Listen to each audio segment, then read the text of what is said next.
Dati-dati naman nagagawa mong tumulong bago sila humingi ng saklolo sa'yo. Dati yun. Huwag mo kong pakialaman. Gusto mong maging miserable lahat ng tao sa paligid mo dahil miserable ka. Ganun ba?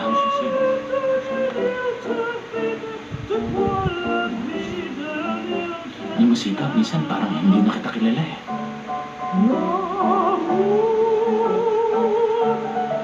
Ayoko na kilala kong gano'n.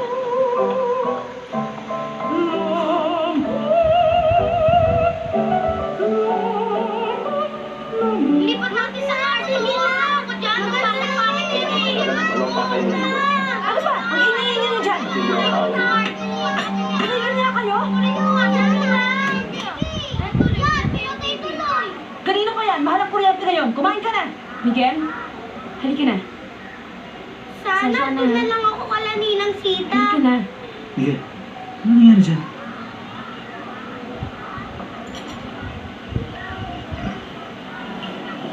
Ang dami-dami kasing tao. Ang sikip-sikip tuloy. O ano pang inaantay mo, Pedro? Pare, huwag sana sasama loob niyo. Pero pinag-awayan namin mag-asawa yung pagtigil mo rito eh. Mga ilang linggo na eh. Tsaka mabigat na rin sa budget. Kailangan ko lang naman kasi pare, makaipon ako for 3 months deposit doon sa apartment na lilipatan namin. Paano kaya? Meron akong konting naipon dyan. Baka gusto niyo. Hindi, pare, wag na. Sobra-sobra na yung abala namin sa'yo eh. Okay lang, naintindihan ko naman.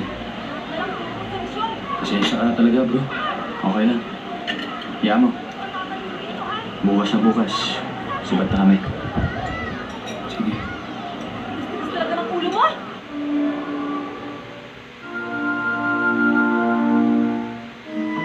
Good day for a date. Bad day for kate. Baka dandruff yan. Mag-new Head and Shoulders